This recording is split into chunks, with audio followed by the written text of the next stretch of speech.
লক্ষ্মীপুর রামগঞ্জের দালাল মীরগঞ্জ সড়কের অবস্থা বেহাল। গর্ত আর খানাখন্দে দুর্ভোগে পড়েছেন লক্ষাধিক মানুষ।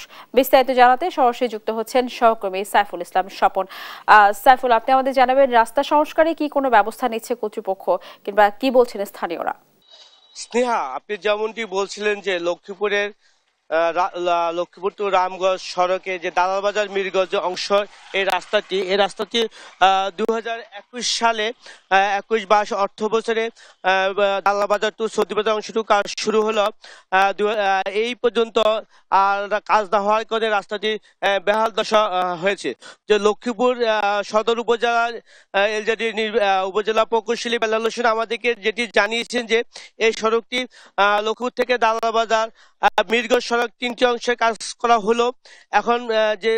এখন যে অবস্থা এখানকার যে রাস্তা রয়েছে, এই রাস্তাটি আপনার রয়েছে যে আসলে বৃষ্টি হলে পুকুরের মতো পুকুর হয়ে যাচ্ছে, বিশেষ করে হাঁটু পরিমাণ পানি।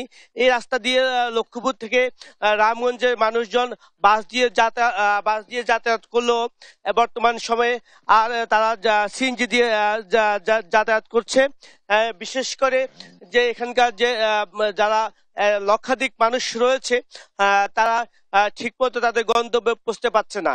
এবং এই এলাকার যেসব রোগীরা রয়েছে, তারা যখন হাসপাতালে যাচ্ছে তাদের সমস্যা হচ্ছে। বিশেষ করে যারা গর্ভবতী মহিলা রয়েছে, তাদের অবস্থা খুবই খারাপ পর্যায়ে রয়েছে।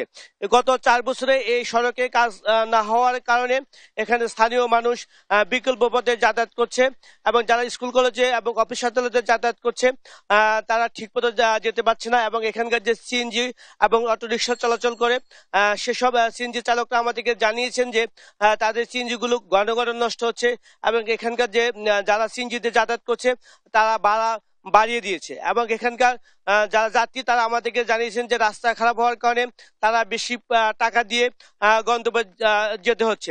তো এখানকার যে লক্ষাধিক মানুষ, তাদের দাবি হচ্ছে যে লক্ষ্মীপুর মিরগঞ্জ সড়কটি অতি দ্রুত নির্মাণ করে মানুষের যাতায়াতের সুবিধা করে দিবে। স্নেহা, এ ছিল লক্ষ্মীপুরের দালালবাজার মিরগঞ্জ সড়ক থেকে সর্বশেষ খবর।